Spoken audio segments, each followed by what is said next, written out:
সম্মানিত ভাই বন্ধুগণ, আল্লাহ সুবহানাহু ওয়া তাআলা বলেছেন, ফামান যুহজিহা আনিন নার।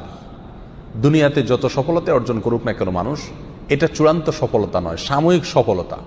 কিয়ামতের দিন যে ব্যক্তিকে জাহান্নাম থেকে দূরে সরিয়ে দেওয়া হবে, ওয়া উদখিলাল জান্নাহ, আর জান্নাতে প্রবেশ করায় দেওয়া হবে, বলা হবে যাও তোমার জান্নাতে এন্ট্রেন্সের প্রবেশের অনুমতি দেওয়া হলো, ফাকাদ ফাস, এই ব্যক্তি সবচেয়ে সফল হয়ে গেল। এই হলো সফলতা। এই সফলতার পরে আর কোনো ব্যর্থতার গ্লানি, ব্যর্থতার কোনো আশঙ্কা তাকে তাড়া করবে না। যে ব্যক্তি একবার প্রবেশ করবে জান্নাতে, আর সেখান থেকে সেই নেয়ামত তার কাছ থেকে কখনো ছিনিয়ে নেওয়া হবে না। আল্লাহ তাআলা আমাদের সবাইকে জান্নাতের অধিবাসী হওয়ার তৌফিক দান করুন। যারা অমুসলিম, জাহান্নাম তো তাদেরই জন্য, কিন্তু মুসলমানদের মধ্যেও এরকম বহু হতভাগা, বহু কপাল পড়া মানুষ আছেন যারা তাদের কৃতকর্মের কারণে জান্নাতে যাওয়ার সৌভাগ্য থেকে বঞ্চিত হবেন, তারাও জাহান্নামে যাবেন। রাসূল আকরাম সাল্লাল্লাহু আলাইহি ওয়াসাল্লামের বিভিন্ন হাদিস থেকে সেরকম 17টি শ্রেণীর কথা আজ আমরা উল্লেখ করব। যেই 17 শ্রেণীর লোক এরা জান্নাতে ঢুকে চূড়ান্ত সফলতা এবং সার্থকতা অর্জন করবার সৌভাগ্য থেকে বঞ্চিত হবে, বরং এরা জাহান্নামে যাবে। এরপরে তাদের সেখানে শাস্তি হওয়ার পরে কোনো কালে আল্লাহ সুবহানাহু ওয়া তাআলার দয়া হলে তখন তারা জান্নাতে আসবে। তাহলে মুসলিম হয়েও যে সমস্ত লোকেরা জান্নাতে যাওয়ার সৌভাগ্য অর্জন করবে না, এই সৌভাগ্য থেকে বঞ্চিত হবে, সেই হতভাগা লোকদের ভিতরে 1 নম্বর হলেন অবৈধভাবে হারাম পথে উপার্জন করে যে ব্যক্তি দেহ গঠন করেছে, ওই দেহ জান্নাতে প্রবেশ করবে না। ওই দেহের জন্য জান্নাত হারাম, নো এন্ট্রি। সে যতই ভালো কাজ করুক না কেন, তার দেহ যদি হারাম খাদ্য দিয়ে তৈরি হয়, তাহলে সেই দেহ জান্নাতে প্রবেশ করবে না। এ বিষয়ে নবী আলাইহিস সালামের বহু হাদিস রয়েছে। নাম্বার 2, আত্মীয়তার সম্পর্ক ছিন্নকারী ব্যক্তি, যেই কোনো অজুহাতেই হোক না কেন, নিজের ভাইয়ের সাথে, নিজের বোনের সাথে, মায়ের সাথে, বাবার সাথে, ফুফুর সাথে, চাচার সাথে, মামুর সাথে, খালার সাথে, চাচাতো ভাই বোনের সাথে, ফুফুর সাথে সংশ্লিষ্ট যারা আছে তাদের সাথে, এক কথায় রক্ত সম্পর্কীয় যত আত্মীয় আছে তাদের সাথে, এবং কি শ্বশুরবাড়ির লোকজন আছে, কোনো যুক্তিসঙ্গত কারণ ছাড়া তাদের সাথে আপনি সম্পর্ক ছিন্ন করলেন।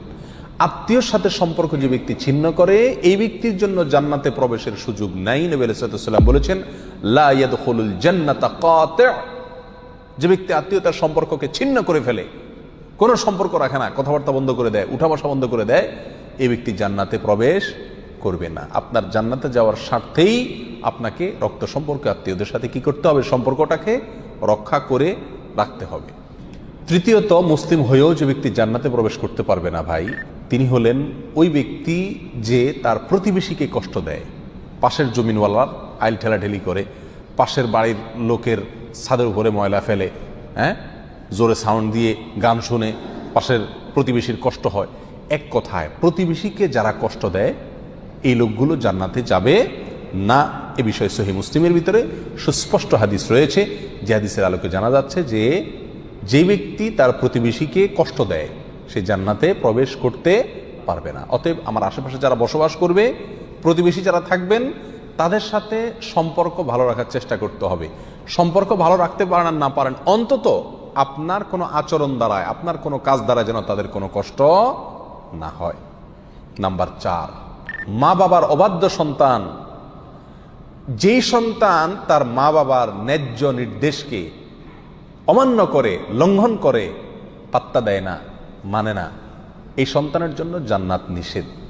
সে যত নেকামল করুক, সে যত ভালো কাজ করুক, যত নামাজ কালাম পড়ুক, কপালে দাগ ফেলে দেখ, কোনো ফায়দা নাই, তার জান্নাতে যাওয়ার সুযোগ নাই যদি সে কি করে? মা বাবার নির্দেশকে লঙ্ঘন করে। আল্লাহ এবং তার রাসূলের নির্দেশের পরেই আল্লাহর জমিনে যদি কারণ নির্দেশ মানা জরুরি হয়, বাধ্যতামূলক হয়, তিনি হলেন কে? মা এবং বাবা।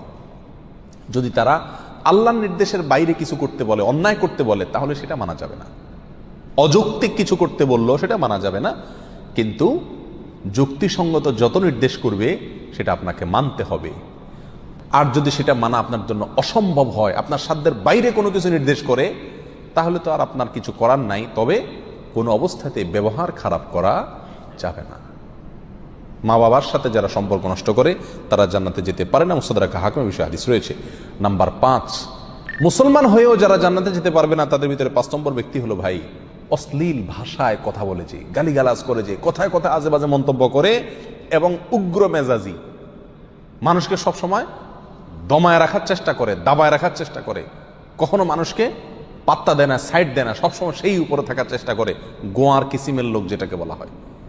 স্পষ্টভাবে হাদিসের ভিতরে এসছে যে এই শ্রেণীর লোক কি করবে না, জান্নাতে যাবে না। সুনান আবু দাউদ এবং অন্যান্য হাদিসের কিতাবে হাদিস রয়েছে। মুসলমান হয়েও যারা জান্নাতে যাবে না সেই লোকদের মধ্য থেকে 6 নম্বর হলেন সেই সমস্ত শাসকেরা, সেই সমস্ত নেতারা যারা তাদের প্রজাদেরকে, যারা তাদের অধীনস্থ লোকদেরকে ধোঁকা দেয়। আজ দুনিয়ার কয়জন শাসক এর থেকে বাঁচতে পারবে সেটা আল্লাহই ভালো জানেন। বলেন একটা, করেন আরেকটা, নির্বাচনের আগে ওয়াদা করেন একটা, ধোঁকা দেন, পরে আর সেটা পালন করেন না। তো সে সমস্ত শাসকেরা যারা তাদের প্রজাদেরকে, অধীনস্থদেরকে ধোঁকা দেয় তারাও জান্নাতে প্রবেশ করতে পারবে না। এই বিষয়ে সহিহ বুখারীতে হাদিস রয়েছে। 7 নম্বর, মুসলমান হয়েও যে ব্যক্তি জান্নাতে যাবে না সে হলো অন্যের সম্পদ যে আত্মসাৎ করে। প্রথম শ্রেণীটা ছিল যে হারাম মাল ভক্ষণকারী, সেটা আল্লাহর হক নষ্ট করে হতে পারে। আর এই 7 নম্বর পয়েন্টটা হলো যে কোনো মানুষের হক আপনি নষ্ট করে টাকা কামাই করলেন, যেভাবেই হোক, সেটা ধোঁকা দিয়ে হোক, প্রতারণা করা হোক, হাওলাত নিয়ে আটকায় দিয়ে হোক, চান্সে চুরি করে হোক, অথবা চিটারি করে হোক, যেই কোনোভাবে অন্যের সম্পদ যদি আত্মসাৎ করেন গায়ের জোরে বা বুদ্ধির জোরে আর করে সেটা আপনি দখল করে ফেলেন, তো মনে রাখবেন এই ব্যক্তির জন্য জান্নাতে যাওয়ার কোনো সুযোগ নাই। নাম্বার 8, উপকার করেও যে ব্যক্তি খোঁটা দেয়, কাউকে উপকার করছে, করে কি করে, খোঁটা দেয়, এই ব্যক্তি জান্নাতে যাবে না। মদ পানকারী ব্যক্তির কথাও আছে হাদিসে সুনান নাসাইর, যে উপকার করে কাউকে খোঁটা দিলেন, উপকার করছেন, জীবনে কোনোদিন বলতে পারবেন আমি তোমার জন্য করছি, তাহলে আল্লাহর কাছ থেকে তো বিনিময় পাবেনই না, উপরন্ত শাস্তি হিসাবে জান্নাতেও আপনার প্রবেশের সুযোগ থাকবে না। সাবধান, কারোর জন্য কিছু করেছেন জীবনে, মুখের বাহির সেটা কোনোদিন করা যাবে না। আর যদি করছেন তাহলে এই উপকার করার চাইতে না করা আপনার জন্য ভালো ছিল, কারণ না করলে আপনি কোনো গুনাহগার হতেন না, কিন্তু করার কারণে, করে খোঁটা দেওয়ার কারণে আপনি জাহান্নামী হচ্ছেন, গুনাহ করছেন। আল্লাহ তাআলা আমাদেরকে হেফাজত করুন। নাম্বার 9, চগলখোর ব্যক্তি ভাই, চগলখোর যে ব্যক্তি এর কথা ওর কাছে লাগায়, ওর কথা এর কাছে লাগায়, সবার কাছে ভালো থাকার চেষ্টা করে, মুনাফিক কিসিমের লোক। এরা সমাজের সমস্ত ঝগড়া ফাসাদ লাগানোর ক্ষেত্রে মূল ভূমিকা রাখে। আল্লাহ মাফ করুন, এই চরিত্র আমাদের অনেকের ভেতরেই কম বেশ আছে। এই চগলখোর লোক জান্নাতে প্রবেশ করবে না, সহিহ মুসলিম হাদিসে রয়েছে। নাম্বার 10, অন্যের পিতাকে যে নিজের পিতা বলে পরিচয় দেয়। অনেক পালক পুত্র আছে নিজের জন্মদাতা বাবাকে বাবা হিসাবে পরিচয় দেয় না, যে লালন পালন করে তাকে বাবা হিসাবে পরিচয় দেয়। তো অন্যের পিতাকে যদি নিজের পিতা হিসাবে পরিচয় দেয় এই ব্যক্তিও জান্নাতে প্রবেশ করবে না, এবং সহিহ বুখারীতে হাদিস রয়েছে, যদিও সে কি হয়, মুসলমান হয়। নাম্বার 11, অহংকারকারী, গর্বকারী যে ব্যক্তি খুব অহংকার করে, দাম্ভিকতা দেখায়, অহমিকা দেখায়, প্রদর্শন করে, অথবা মনে মনে নিজেকে খুব বড় মনে করে, এই কপাল পড়া যত ভালো মানুষই হোক সে মুসলমান হয়েও কি করতে পারবে না, জান্নাতে যেতে পারবে না। নবী আলাইহিস সালাম বলেছেন, লা ইয়াদখুলুল জান্নাতা মান কানা ফি কলবিহি মিসকালু যাররাতিন মিন কিবর, যার অন্তরে বিন্দু পরিমাণে, সরিষার দানা পরিমাণে বা অনুপরিমাণে অহংকার আছে, এই ব্যক্তি জান্নাতে প্রবেশ করবে না। বিনয়ী মানুষেরা জান্নাতে যাবে, বিনয়ী যারা নিজেকে ছোট মনে করে, সবসময় অন্যকে বড় মনে করে, নিজের দোষের কথা আগে দেখে, নরম থাকে, অহংকার করে না, এই লোকগুলো জান্নাতি। আর যারা অহংকার করে এই লোকগুলো জাহান্নামী। আল্লাহ তাআলা আমাদেরকে হেফাজত রাখুন। 12 নম্বর, যে ব্যক্তি মুসলিম হয়েও জান্নাতে যাবে না, জান্নাতে যাওয়ার সুযোগ থেকে বঞ্চিত হবে, আর সে ব্যক্তি হলো ওই ব্যক্তি যে ব্যক্তি রাসূলুল্লাহ সাল্লাল্লাহু আলাইহি সাল্লামের নাফরমান। রাসূলুল্লাহ সাল্লাল্লাহু আলাইহি সাল্লামের নির্দেশ জানার পরেও সেটাকে কি করে না, কেয়ার করে না। বাপদাদার নির্দেশকে অগ্রাধিকার দেয়, 14 গোষ্ঠী কি করে আসছে সেটাকে অগ্রাধিকার দেয়, পীর সাহেব কি বলছেন সেটাকে অগ্রাধিকার দেয়, যদি রাসূল সাল্লাল্লাহু আলাইহি সাল্লামের কথার বিপরীতে হয়। এরকম যদি হয় তাহলে সেই ব্যক্তি জান্নাতে প্রবেশ করবে না। নবী আলাইহিস সালাম বলেছেন, কুল্লু উম্মতি ইয়াদখুলুনাল জান্নাতা ইল্লা মান আবা, আমার উম্মতের প্রত্যেক সদস্য সবাই জান্নাতে যাবে, শুধু যে অস্বীকার করলো সে জান্নাতে যেতে পারবে না। সাহাবা ইকরাম প্রশ্ন করলেন, ওমাই আবা ইয়া রাসূলুল্লাহ, হে আল্লাহর রাসূল অস্বীকার করছে কে? তিনি বলেছেন, মান আতাআনি দাখালাল জান্নাহ ওয়া মান আসানি ফাকাদ আবা, যে ব্যক্তি আমার হুকুমকে, আমার নির্দেশকে মান্য করেছে, মেনে চলেছে, সে জান্নাতে যাবে। আর যে আমার নির্দেশকে মান্য করে নাই, সে অস্বীকার করলো, আর যে অস্বীকার করলো সে জাহান্নামে যাবে, সে জান্নাতে যাবে না। নাম্বার 13, মুসলিম হয়েও যে ব্যক্তি জান্নাতে যাবে না সে ব্যক্তি হলো ওই মহিলা, যে মহিলা অকারণে স্বামীর কাছ থেকে তালাক চায় কথায় কথায়।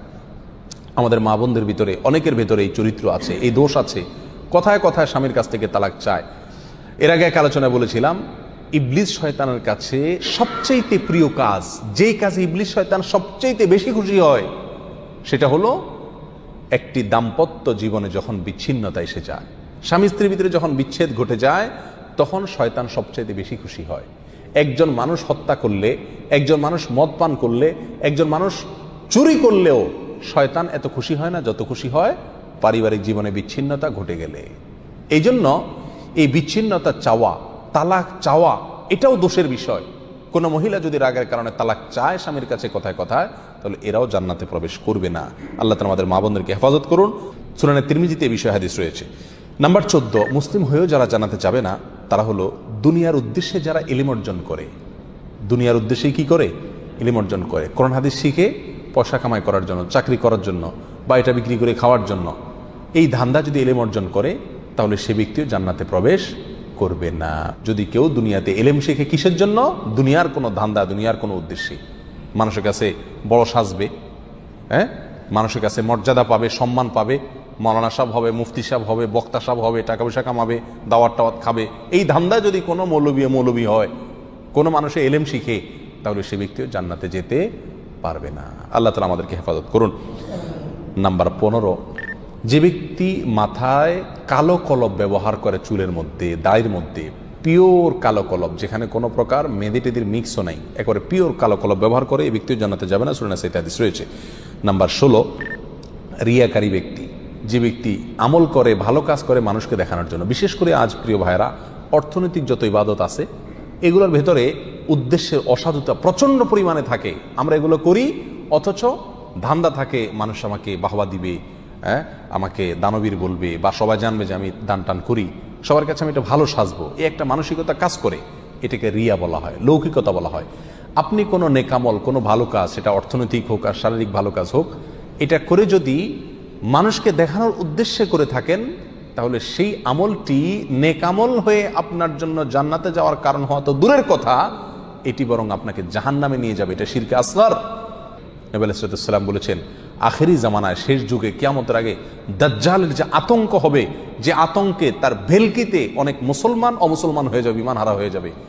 সে আল্লাহ দাবি করবে এবং অনেক কুদরত দেখাবে, তার দেখে অনেকে ভেলকিতে পড়ে যাবে। সেই সময়ে তোমাদের জন্য ঈমানের উপরে টিকে থাকা যত কঠিন হবে, সেই সিচুয়েশনে তোমরা যে বিপদে পড়বে, সেটাকে আমি যতটা ভয় পাই, তার চাইতে বেশি ভয় পাই তোমাদের জন্য এই শিরকে আসগরকে। অর্থাৎ এমন এক সময় আসবে যখন যত আমল করবে মানুষ, সবগুলো মানুষকে দেখানোর জন্য করবে, আল্লাহকে খুশি করার জন্য কোনো আমল খুঁজে পাওয়া কঠিন হয়ে যাবে। এই সেই রিয়া, লৌকিকতা, মানুষকে দেখানো, মানুষের কাছে বাহবা কুড়ানো, মানুষের কাছে সুনাম অর্জন করার জন্য যদি যে কোনো ভালো কাজ করা হয়, তাহলে এই ব্যক্তি জান্নাতে প্রবেশ করবে না। সহিহ বুখারী, সহিহ মুসলিমে বিষয় হাদিস রয়েছে। নাম্বার 17, ওয়ারিশকে বঞ্চিতকারী ব্যক্তি, যে ব্যক্তি তার পরিত্যক্ত সম্পত্তি থেকে তার কোনো ওয়ারিশকে কি করে? মাহরুম করে, এই ব্যক্তি জান্নাতে যাবে না।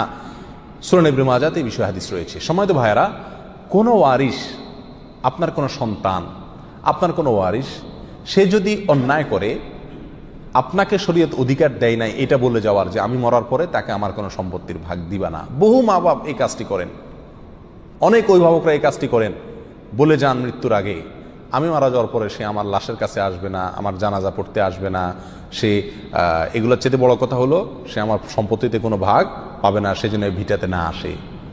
মনে রাখতে হবে, আপনার ঘরে জন্ম নেওয়ার কারণেই আল্লাহ সুবহানাহু ওয়া তাআলা অধিকার দিয়েছেন আপনার সম্পত্তিতে তার হক আপনার মৃত্যুর পরে সে পাবে।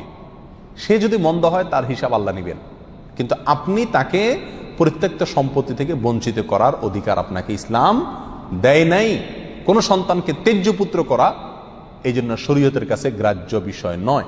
প্রচলিত আইনে হতে পারে তেজ্য পুত্র, আমি জানি না, কিন্তু ইসলামের দৃষ্টিতে তেজ্য পুত্র করার কোনো সুযোগ নাই। হ্যাঁ, অমুসলিম হলে সে সম্পত্তি পাবে না, সেটা ভিন্ন বিষয়, কিন্তু যতক্ষণ পর্যন্ত মুসলিম থাকবে ততক্ষণ পর্যন্ত পরিত্যক্ত সম্পত্তি কি করা যাবে না, বঞ্চিত করা যাবে না। যদি কেউ করে তাহলে সে কি হবে না, জান্নাতে প্রবেশ করতে পারবে না। এই 17 শ্রেণীর লোক, এরা মুসলিম হয়েও কি করতে পারবে না ভাই? জান্নাতে যেতে পারবে না। এর ভিতরে বেনামাজি, তার কথা তো বলাই বাহুল্য, কারণ ইচ্ছাকৃত নামাজ যদি ত্যাগ করে সব সময়, তাহলে তো ওলামা একরামের অনেকের মতে সে মুসলমানই না। আমরা এখানে বলেছি যে মুসলমান 5 ওয়াক্ত নামাজ কালাম পড়ে এরপরেও জাহান্নামে যাবে যারা, তারা হলো 17 শ্রেণীর লোক। আমরা এক নজরে আবারও বলে দিচ্ছি, হারাম খাদ্য যে গ্রহণ করে, 1, 2 আত্মীয়তার সম্পর্ক ছিন্ন করে যে, নাম্বার 3 প্রতিবেশীকে যে কষ্ট দেয়, নাম্বার 4 মা বাবার অবাধ্য সন্তান, মা বাবার কথা শোনে না সে, নাম্বার 5 উগ্র মেজাজি, তেড়া, গোয়ার, সবাইকে দমায় রাখে, এই টাইপের লোক। নাম্বার 6 অধীনস্থদেরকে, প্রজাদেরকে, যে সমস্ত শাসকেরা, যে সমস্ত রাজারা, যে সমস্ত রাষ্ট্রপ্রধানেরা, সরকার প্রধানেরা বা যে যে লেভেলে আছে সে তার প্রজাদেরকে ধোঁকা দেয় যে তারা। নাম্বার 7 অন্যের সম্পদকে অন্যায়ভাবে আত্মসাৎকারী ব্যক্তি। নাম্বার 8 উপকার করে কারোর খোঁটা দেয় যে ব্যক্তি, সে জান্নাতে যাবে না। নাম্বার 9 চগলখোর ব্যক্তি জান্নাতে যাবে না, মানুষের পিছনে কথা লাগায় বেড়ায় একজনের আরেকজনের কাছে। নাম্বার 10 অন্যকে নিজের পিতা হিসাবে, নিজের বাবাকে না বলে, পরিচয় না দিয়ে অন্যকে নিজের বাবা হিসাবে, পিতা হিসাবে পরিচয় দেয় যে ব্যক্তি, সে। নাম্বার 11 গর্ব এবং অহংকার করে যে ব্যক্তি, যার মনের ভিতরে অহংকার আছে, সেই জান্নাতে প্রবেশ করবে না। নাম্বার 12 রাসূলুল্লাহ সাল্লাল্লাহু আলাইহি সাল্লামকে যে ব্যক্তি ফলো করে না, তার নির্দেশকে মান্য করে না, সেই ব্যক্তি। নাম্বার 13 অকারণে তালাক কামনা করে, তালাক চায় যে মহিলা, সেই মহিলা। নাম্বার 14 দুনিয়াবী উদ্দেশ্যে যারা এলেম শিখে, কোরআন হাদিস শিখে, এলেম অর্জন করে, আলেম হয় দুনিয়াবী উদ্দেশ্যে, দুনিয়ার কোনো ধান্দায়, আল্লাহকে খুশি করা ছাড়া অন্য কোনো ধান্দায়, তারা। নাম্বার 15 চুলে বা দাড়িতে কোনো জায়গায় কালো কলব, পিওর কালো কলব ব্যবহার করে যারা, তারা। এবং নাম্বার 16 যে কোনো ভালো কাজ করে সেখানে মানুষকে দেখানো, এটা ফলাও করা, প্রচার করা, এই উদ্দেশ্য থাকে যাদের, তারা। নাম্বার 17 ওয়ারিশকে বঞ্চিত করে তার হক থেকে, এরকম অভিভাবক।